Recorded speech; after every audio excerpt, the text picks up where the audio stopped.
सुप्रभातम्। अद्य भवतां संस्कृत कक्षायां सुस्वागतम्। आज मैं खंड के अंतर्गत संधि, प्रत्यय एवं उपपद तथा शब्दरूप का मिश्रित अभ्यास कराने जा रहा हूँ, जो इस प्रकार से है। संधि में देखेंगे गुरुपदेशा, ये बड़ी रू हो गया, तो यहाँ हो जाएगा गुरु जोड़ उपदेश, ह्रस्व उ और ह्रस्व उ मिलकर के दीर्घ रू का रूप ले लेता है। बधुत्सव, बधु में बड़ी उ और ये छोटी उ मिलकर के बधुत्सव हो गया। यथेक्षाम, यथा जोड़ इच्छाम गुण संधि के अंतर्गत आ गया। आ और ई मिलकर के एकार में परिवर्तित हो गया। यथोचितम, यथा जोड़ उचितम, आ और उ मिलकर के ओकार में बन गया। इतिरता, इति जोड़ ईरिता, ई और बड़ी ई मिलकर के बड़ी ई में बदल गया। वर्षर्तु, वर्षर्तु, वर्षा जोड़ ऋतु, आ और री मिलकर के और गुण हो जाता है। ग्रीष्मर्तु, ग्रीष्म जोड़ ऋतु, यहाँ भी अ और री मिलकर के गुण अर हो गया। यहाँ देख लेंगे वर्षा जोड़ ऋतु तो वर्षर्तु है। यदि जोड़ अपि गुण संधि हो गया, ई और अ मिलकर के यह हो गया। स्वागतम, शु जोड़ आगतम, उ और आ मिलकर के वाह हो गया। अन्वय, अनु जोड़ आया। नयनम, यह आयादि संधि के अंतर्गत हो गया। ए और अ मिलकर के अय आदेश हुआ, नयनम। नायक, नय जोड़ अ का आय आदेश हो गया। पो जोड़ अन, ओ और अ मिलकर के औ आदेश हो गया, पवन। पौ जोड़ अन, पावन। भो जोड़ अति, ओ आ मिलकर के औ आदेश हुआ, भवती। अब देख लेंगे प्रत्यय। प्रत्यय जो होते हैं वो शब्द के अंत में लगकर उसके अर्थ को परिवर्तित कर देते हैं। शब्द या धातु देख लेंगे। यहाँ पर कत्वा प्रत्यय, तो कत्वा में क का लोप होकर त्वा शेष हो जाता है। तो दृश्य जोड़ कत्वा तो दृष्टवा, री के कारण ये मूर्धन्य ष में बदल गया और त का ट हो गया, दृष्टवा। लब जोड़ कत्वा, लब्धवा, प्राप्त करके। त्यज जोड़ कत्वा, ज का क हो गया, त्यक्तवा, छोड़ करके। श्रु जोड़ कत्वा तो श्रुत्वा, छोड़ करके। श्रु जोड़ कत्वा, श्रुत्वा, छोड़ करके। पा जोड़ कत्वा तो पीत्वा हो गया, पी करके। गम जोड़ कत्वा, जाकर। हस जोड़ कत्वा, हसित्वा। अब यहाँ देख लेंगे ये सर पठ जोड़ कत्वा पठित्वा होता है और गम जोड़ कत्वा गत्वा होता है, ऐसा क्यों? ये धातु दो प्रकार की हो गई, सेठ और अनिट। सेठ के कारण जिसका रूप लट और लीट लकार में चले, सिट धातु होती है। जिसका रूप लट और लीट लकार में परिवर्तित हो जाए, अनिट धातु हो जाती है। इस कारण से पठ जोड़ कत्वा पठित्वा हुआ और गम जोड़ कत्वा गत्वा हुआ। अब देख लेंगे तुमुन, तुमुन में उन का लोप होकर तुम बचता है शेष, और के लिए अर्थ में इसका प्रयोग होता है। पठ जोड़ तुमुन पठितुम, लब जोड़ तुमुन लब्धुम, त्यज जोड़ तुमुन त्यक्तुम, श्रु जोड़ तुमुन श्रोतुम, सुनने के लिए। क्रि जोड़ तुमुन करतुम, दृश्य जोड़ तुमुन द्रष्टुम, क्रि जोड़ तुमुन क्रेतुम। इस तरह से हो गया, करतुम करने के लिए, क्रेतुम खरीदने के लिए। अब ल्यप प्रत्यय का प्रयोग देखेंगे।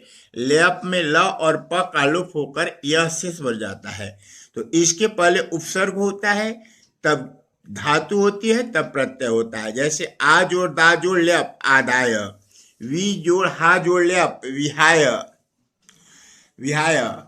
पर विष जोड़ ल्यप प्रविश्य, परित्यज जोड़ ल्यप परित्यज्य। इस प्रकार से ये प्रत्यय हुए। पद के अंतर्गत देख लेंगे, ये पर्याप्त अर्थ में जहां भी पर्याप्त लगा रहे हैं उसमें चतुर्थी विभक्ति हो जाता है, जिसके लिए हो। कृष्ण कंसाय अलम, कंस से वर्णा है। राम रावणाय अलम, रावण से वर्णा है। शिक्षक छात्राभ्य अलम, अलम का मना करना रहेगा तो तृतीया विभक्ति का प्रयोग करेंगे फॉरवर्ड अर्थ में। अलम विवादिन, अलम कुलाहलिन, अलम वार्तालापिन। स मतलब साथ, तृतीया विभक्ति का प्रयोग हो जाता है। राम सीतया सह वनम गच्छति, तो सीता से भरना है तो सीता लतया, तो सीतया सह। माता पुत्रेण सह गच्छति, पुत्र के साथ भरना है तो पुत्रेण, पुत्र के भरना है तो पुत्रेण सह। और काण माने यानांग विकार, जिस अंग विशेष में विकार उत्पन्न हो उसमें तृतीया विभक्ति का प्रयोग होता है। नेत्रेण कान, वन आइड मैन, और नेत्राभ्याम अंधा, ब्लाइंड मैन, दोनों आंखों से अंधा होता है। पादाभ्याम खंजह, दोनों पैरों से लंगड़ा। कर्णाभ्याम बधिर, दोनों कानों से बहरा। नमः योगे चतुर्थी, हनुमते नमः, लक्ष्म्याय नमः, सरस्वती के लिए सरस्वत्याय नमः, गणेश जी के लिए गणेशाय नमः, माता पिता मात्रे नमः, या पिता के लिए पित्रे नमः, माता पिता दोनों को एक साथ नमस्कार, तो पितृभ्याम नमः का प्रयोग करेंगे। श्री गुरुवे नमः, गुरु के लिए। साधु के लिए साध्वे नमः, साधु के लिए साध्वे नमः। इस तरह से नमः का प्रयोग हुआ। रुच अच्छा लगना, जिसको जो वस्तु अच्छी लगती है उसमें चतुर्थी विभक्ति का प्रयोग किया जाता है। बालकेभ्य मिष्ठानम रोचते, मह्यम पठनम रोचते।